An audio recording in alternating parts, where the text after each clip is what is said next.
الرحيم إن صلاتي ونسكي ومحياي ومماتي لله رب العالمين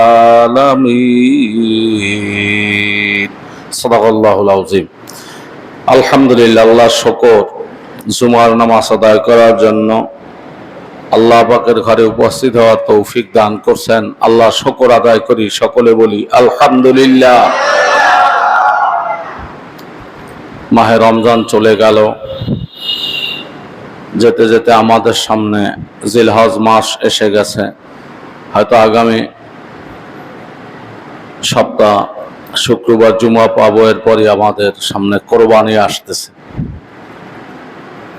প্রতি বছর ঘুরে ঘুরে আমাদের সামনে কোরবানি আসে। কোরবানির শিক্ষা আমরা গ্রহণ অনেকেই করি না, চিন্তাও করি না ঘুরে ঘুরে কেন আমাদের সামনে আসে। আমরা এক এক জুমায় তো এক একটা সম্পর্কে আলোচনা করি, যেহেতু জুমা সামনে আর একটা আছে, ওই কোরবানি সম্পর্কেই দু একটা কথা আলোচনা করি সংক্ষিপ্ত সময়, এর মধ্যেই টাইম শেষ হয়ে যাবে। খেয়ালের সাথে শুনি। আমি ছোট্ট এক টুকরা আয়াত তেলাওয়াত করছি। এটা যখন জবেহ দেয় গরু, ছাগল, উট, দুম্বা, ভেড়া, মহিষ, এ দোয়া পড়ে। কিন্তু দোয়ায় কি বলছে, আমরা কি বলি, এটা অনেকেই জানি না, বুঝি না। টোটকা টোটকা কয়েকটা কথা হবে, খুব খেয়ালের সাথে শুনি। প্রত্যেকটা মানুষের জীবনের একটা উদ্দেশ্য থাকবে। আমি কি চাই? বিরাট ধনী হইতে চাই, বিরাট ব্যবসায়ী হতে চাই, অনেক টাকা পয়সার মালিক হতে চাই, অনেক জায়গা জমির মালিক হতে চাই, বিরাট লাভবান হতে চাই। কি চাই? একজন মোমেন, একজন মুসলমান আগে এই সিদ্ধান্তটা দিলের মধ্যে বসাবে যে আমি চাই কি। এখানে উদ্দেশ্য সম্পর্কে, একটা মানুষের কি উদ্দেশ্য হওয়া উচিত এ সম্পর্কে আল্লাহ পাক বলছেন। প্রত্যেক মোমেন, পুরুষ মহিলা সকলের উদ্দেশ্য হবে আমরা নামাজ পড়ি, আমরা কোরবানি দেই, আমরা বেঁচে আছি, আমরা মরে যাব। এটা কেন? উদ্দেশ্য কি এটার? দেখেন, অর্থটা আগে শুনি। ইন্না সলাতি, নিশ্চয়ই আমার নামাজ, অনুসুকি, আমার কোরবানি, অমাহিয়া, আমার বেঁচে থাকা, অমামাতি, আমার মরে যাওয়া, লিল্লাহি রাব্বিল আলামিন, একমাত্র বিশ্ব প্রতিপালক রব মহান আল্লাহর জন্য। সুবহানাল্লাহ বলে। আসুন, মানুষকে আল্লাহ পাক সৃষ্টি করেছেন, উদ্দেশ্য আছে না নাই? উদ্দেশ্যতে আমরা কি জানছি?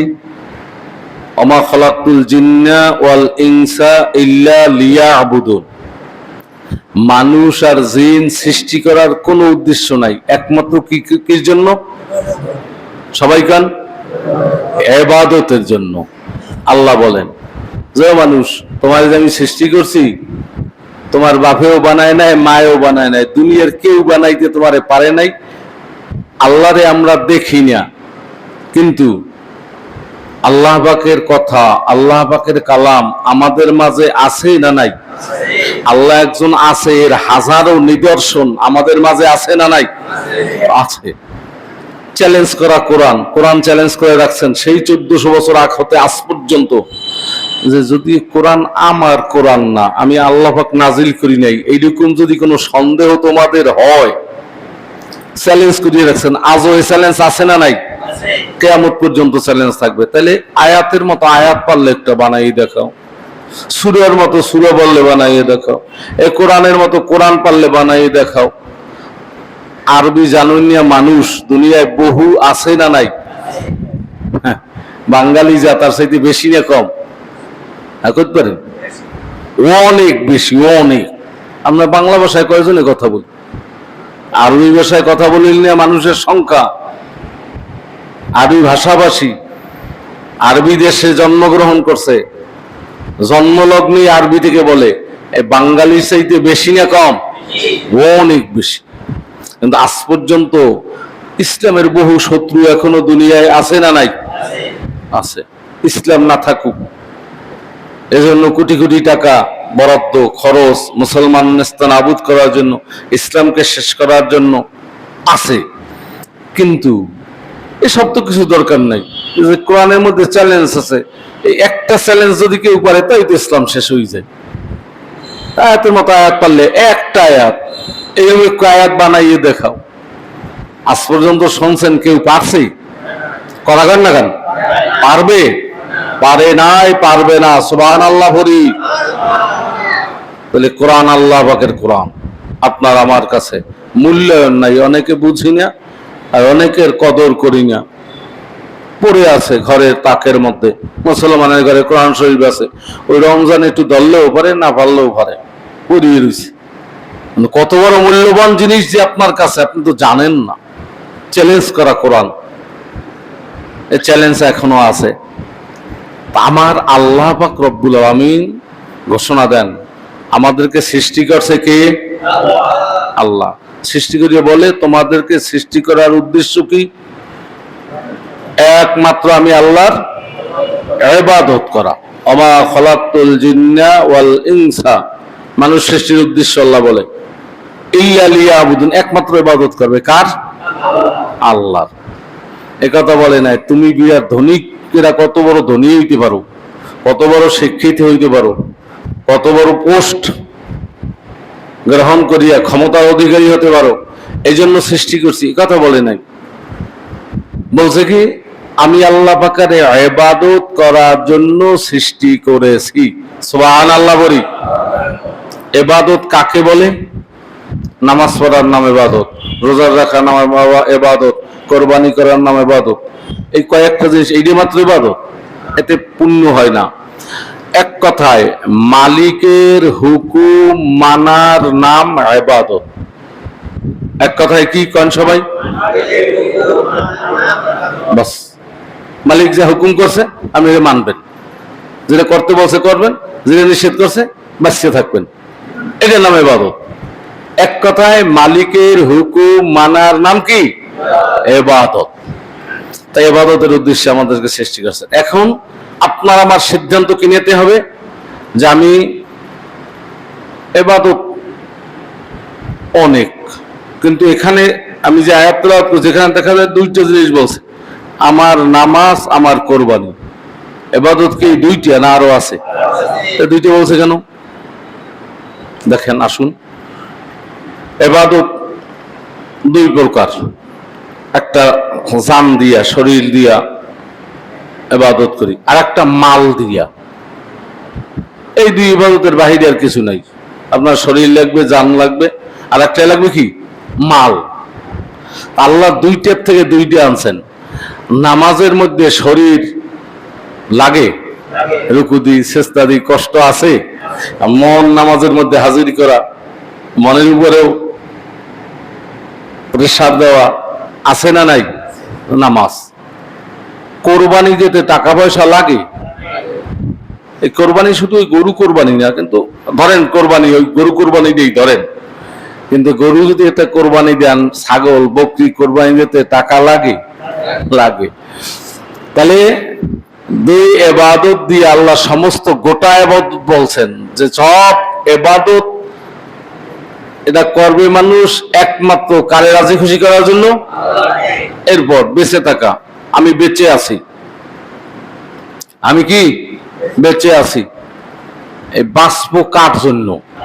না আমার ছেলে যাতে মানুষ হইতে পারে, আমার ছেলের যাতে আরো টাকা পয়সা বেশি হয় তার একটু সহযোগিতা করব, আমার ছেলেদের মেয়েদের এস্টাবলিশ করব, এই জন্য আমি বেঁচে আছি। কি এটা উদ্দেশ্য? যদি কোনো মুমিন এই উদ্দেশ্য করে তার উদ্দেশ্য ঠিক না, একেবারে জনমের গোমরা, ভুল ভুল। আমার বেঁচে থাকতে হবে আমার ছেলেকে প্রতিষ্ঠিত করার জন্য নয়, আমার সংসারকে প্রতিষ্ঠিত করার জন্য নয়, আমার মান সম্মান বাড়ানোর জন্য না, আমি বেঁচে আছি একমাত্র আমার আল্লাহকে রাজি খুশি করার জন্য। যে কয়দিন থাকবো রাজি খুশি করবো কারে? আল্লাহকে। ও মামাতি, আমার মরে যাওয়াও হবে কার জন্য? কোরবানি। একটা কথা জানি, এই সময় তো কম, যেটা যে খেয়াল আসে শুনিয়ে রাখি। কোরবানি শুরু হয়েছে আমরা সবাই জানি, আগে পিছিয়ে অনেক আলোচনা হয়েছে। ইব্রাহিম আলাইহিস সালাম থেকে আমাদের কোরবানি, এমনি তো কোরবানি আদম আলাইহিস সালাম থেকে শুরু, এই ঘটনা শুনছেন, বহুবার বলেছি। কিন্তু আল্লাহ রাসূল বলেছে আমাদের এই কোরবানির সম্পর্ক কার সাথে? ইব্রাহিম আলাইহিস সালামের সাথে। সবাই বলেন কার সাথে? ইব্রাহিম আলাইহিস সালামের সাথে। ইব্রাহিম আলাইহিস সালাম কোরবানি দিয়েছিলেন কারে? সবাই জানি, একমাত্র ছেলে ইসমাইল নবী আলাইহিস সালামকে। সুবহানাল্লাহ বলি। আচ্ছা, তা আমাদের জন্য আমরা কি কোরবানি দিই কারে? পশু, গরু, ছাগল, ভেড়া, উট। আমরা তো আমাকে ছেলে মেয়ের কোরবানি দেই না। আল্লাহ ওখানে কায়দা করিয়া দুম্বু আনিয়ে দিয়েছেন, ইসমাইল ইসলামের সরাই দিয়েছেন। এই কাজটা করলেন কেন? ইসমাইল ইসলাম জবে হয়ে যেত, আপনিও আপনার ছেলেরে জব দিতেন, আমি আমার ছেলেরে জবাই দিতাম। এটা না হইয়া পশু হইল কেন? কথা আমার বোঝেন তো? একটা মনে রাখবেন, একটা ভালো পয়েন্ট। অনেকগুলো কথা, এর মধ্যে একটা যেটা বেশি প্রয়োজন জানা প্রত্যেকের। মানুষের মধ্যে দুইটা স্বভাব আছে। পশু কোরবানি আল্লাহ পশু নির্ধারণ করলেন কেন বুঝেন? কয়টা স্বভাব? সবাই গান দুইটা। একটা হলো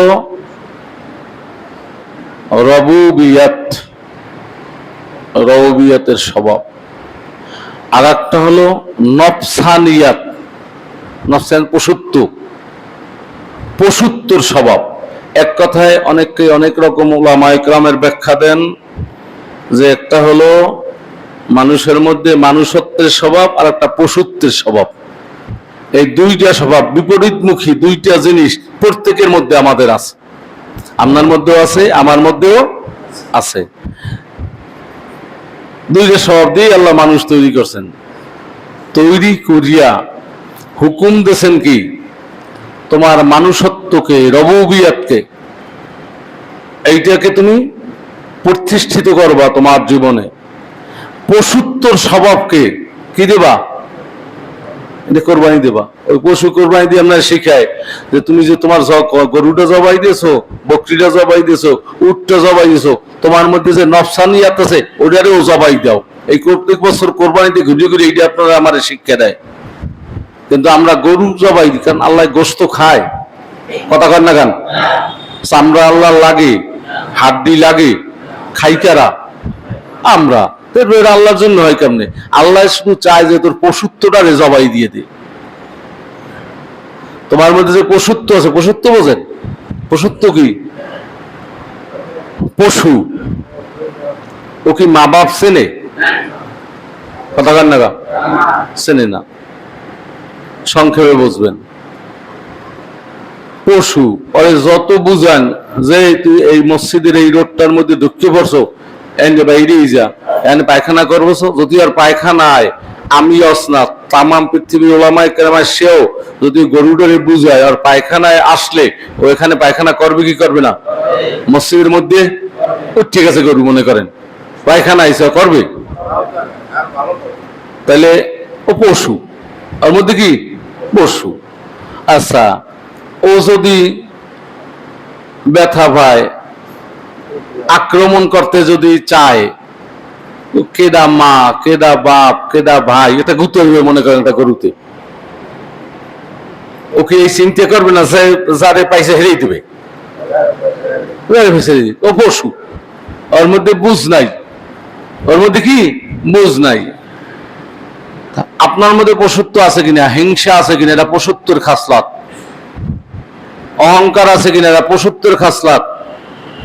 মারাত্মক লোভ, লোভ সবার মধ্যে থাকবে, কিন্তু কন্ট্রোলে থাকতে হবে। হালালের উপরে লোভ থাকতে হবে, হারামের উপরে নয়। লোভ আছে সবার মধ্যে।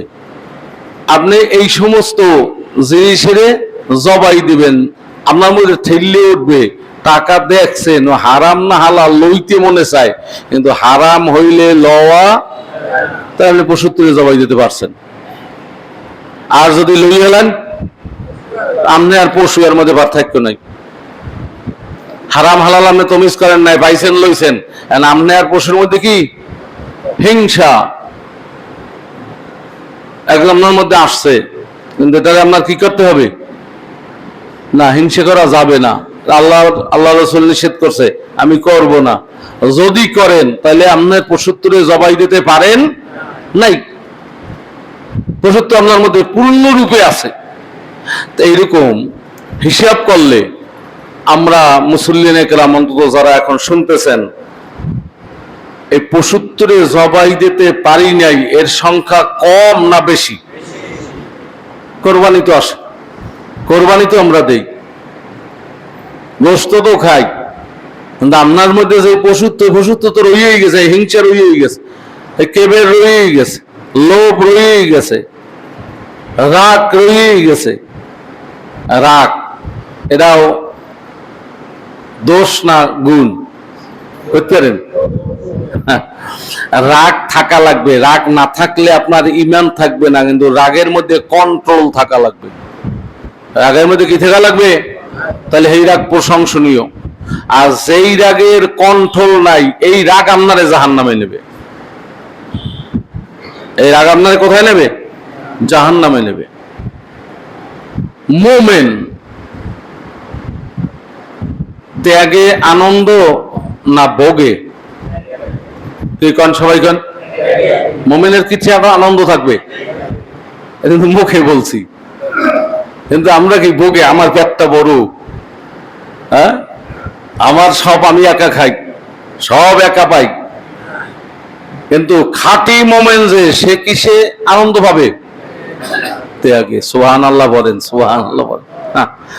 চতুর্থ হিজরি রাসূল পাক সাল্লাল্লাহু আলাইহি ওয়াসাল্লাম, সবাই বলি সাল্লাল্লাহু আলাইহি ওয়াসাল্লাম। রাসূল পাক সাল্লাল্লাহু আলাইহি ওয়াসাল্লাম চতুর্থ হিজরিতে সফর মাসে বিভিন্ন জায়গায় ইসলামের জন্য দাওয়াত পাঠান। চতুর্থ হিজরিতে রজব মাসে বনু আমের একটা গোত্র ছিল, ওর সর্দার ছিল আমের ইবনে তুফাইল, সে ওই কওমের হেড। আল্লাহ রাসূল ইসলামের দাওয়াত দিয়া, ইসলামের পত্র দিয়া, চিঠি দিয়া তার কাছে পাঠাইলেন। যাকে পাঠায়, এটা ইসলাম বলেন ও ইসলাম বলেন সব ধর্মে, যাকে পাঠায় দূত, দূত হত্যা করা অন্যায় না ন্যায়? মহা অন্যায়। আপনি চিঠি দিয়েছে, আপনার ইসলামের দাওয়াত দিয়েছে, বা একটা রাষ্ট্রের একটা সংবাদ আপনার পৌঁছেছে, আপনি হত্যা করবেন তো নয়, আপনি পারবেন না, মানবেন না, বাস ফিরেই দেন। আল্লাহ রাসূল আমের ইবনে তুফাইল এর কাছে ইসলামের দাওয়াত নিয়া, পত্র নিয়ে পাঠালেন। জলিল কদর এক সাহাবী, জলিল কদর এক সাহাবী, নাম হলো সাহাবীর হাজার ইবনে মিলহান রাদিয়াল্লাহু তাআলা। এই সাহাবীকে পাঠাইলেন, উনি হলো পত্রবাহক। আমের বিন তুফাইলের কাছে উনি চিঠি লিয়ে পুছলেন মাত্র, ও বুঝছে যে এই মুহাম্মদ সাল্লাল্লাহু আলাইহি ওয়াসাল্লামের পক্ষ থেকে এ আসছে। সে সাথে সাথে একজন লোক আগেই নিয়োগ করে রাখছে যে সে আসতেছে আমার দরবারে, আমি ইশারা দেওয়ার সাথে সাথে তাকে বর্ষা মেরে হত্যা করবে। বাস, সাহাবী ঢুকলেন, দাঁড়াইলেন মাত্র, ওই যাকে আগে ঠিক করছে ও পিছন থেকে এক বর্ষা মারলেন, পিঠ থেকে ঢুকে সাহাবীর বুক দিয়ে বের হয়ে গেল, শহীদ হয়ে গেলেন। কিন্তু যখন বুক দিয়ে বের হয়, সে খুশির সাথে একেবারে আনন্দ চিত্তে তার জবান থেকে বের হয়ে গেল কি, আল্লাহু আকবার, ফুস্তু ওয়া রব্বিল কাবা, সুবহানাল্লাহ বলি। তার জবানটা বাইর হয়ে গেল, আল্লাহর বরত্ব ঘোষণা করে বললেন যে আমি কামিয়াব, ওই খানায় কাবার রবের কসম আমি সফল কাম হয়ে গেছি, হাসি মুখে আমি সফল কাম হয়ে গেছি। একথা বলে উনি মৃত্যুর কোলে ঢলে বললেন, উনি শহীদ হয়ে গেলেন। এই একটা কথায় এই নাফরমান কাফের, এখনো সে কাফের, কিন্তু একটা কথায় দেখেন কেমন হয়ে যায়। এই হাসি মুখে ত্যাগ করলেন জীবনটারে, জীবন শেষ হয়ে যায়, আর সে বলে কি, ফুস্তু রব্বিল কাবা, রবে কাবার রবের শপথ আমি সফল কাম, পরিপূর্ণ সফল কাম হয়ে গেছে। আমি দুনিয়ায় যে আসছিলাম, আমার জীবন চলে গেছে, কোনো পরোয়া নাই, আল্লাহর জন্য আমার জীবনটা চলে গেছে, সুবহানাল্লাহ বলি।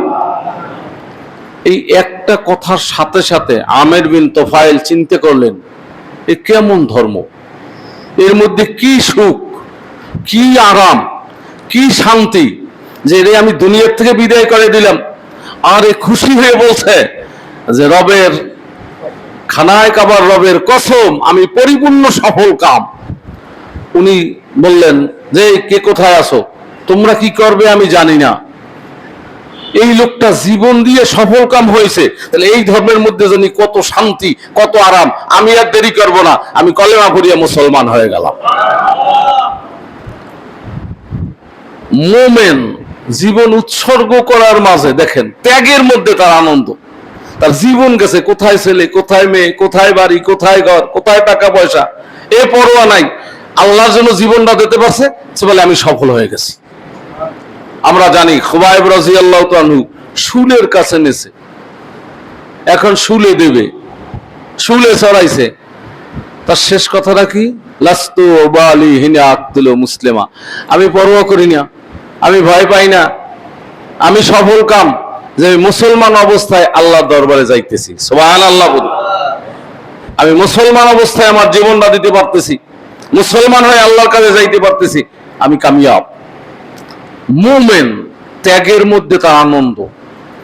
দেখবেন আমাদের সমাজের মধ্যে একদল মানুষ আছে, মানুষের খাওয়াইয়া আনন্দ পায়, মানুষের দিয়ে আনন্দ পায়, নিজে না খাইয়া আর একজনকে দিতে পারছে, এর মধ্যে আনন্দ।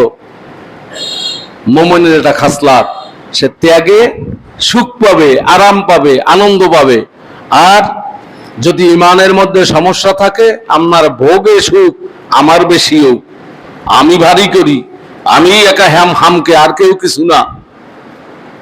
এখন আপনার ওজন করা উচিত, চিন্তা করা উচিত, আপনার ইমানের মধ্যে পরিপূর্ণ আছে না লোকসানি আছে, আপনি ভোগে শান্তি পান না ত্যাগে শান্তি পান।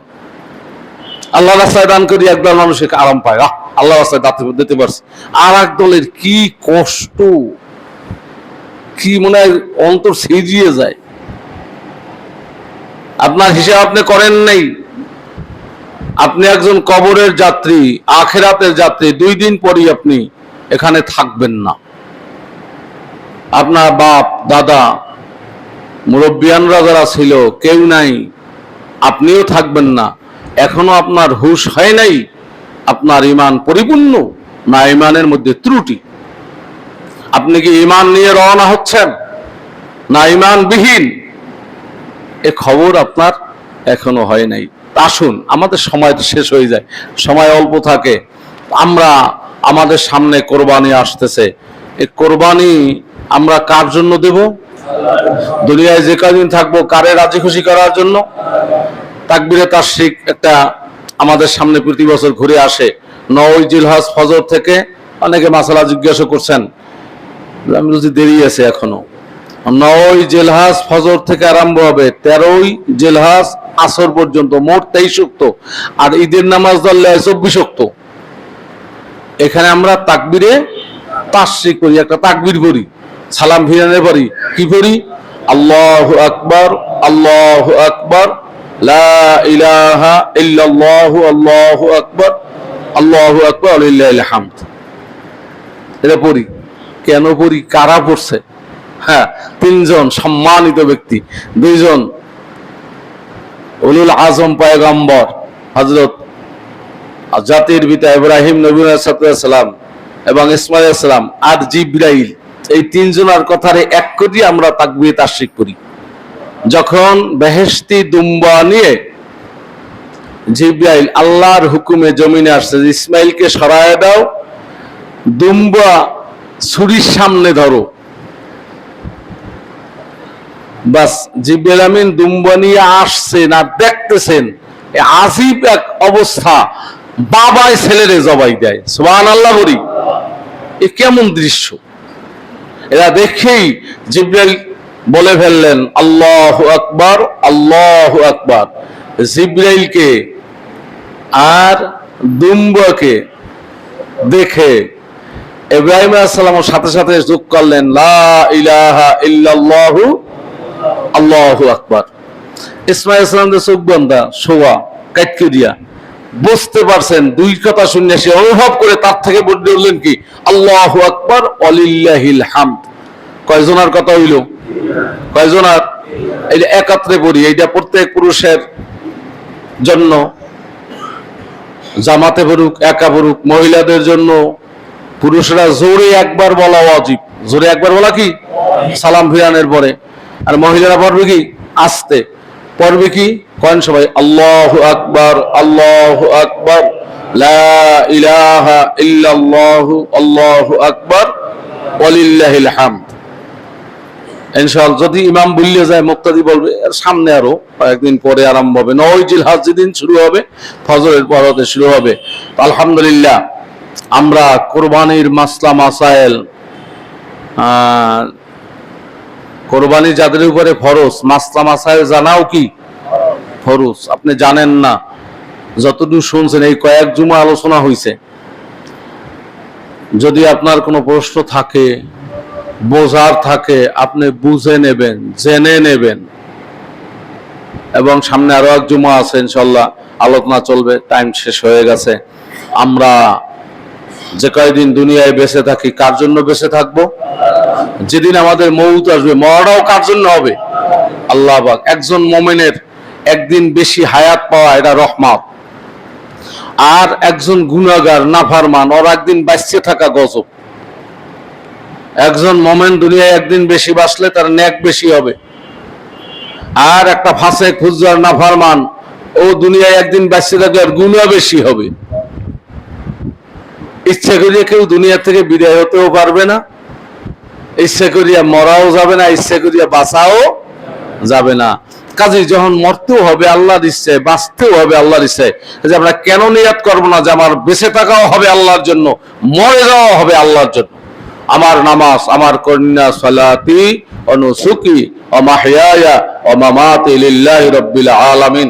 আমার নামাজ, আমার কোরবানি, সিদ্ধান্ত নেন জাহাজ হতে, অর্থাৎ আমার সব ইবাদত, আমার বাঁচিয়ে থাকা, আমার মরিয়ে যাওয়া একমাত্র আল্লাহকে রাজি খুশি করার জন্য।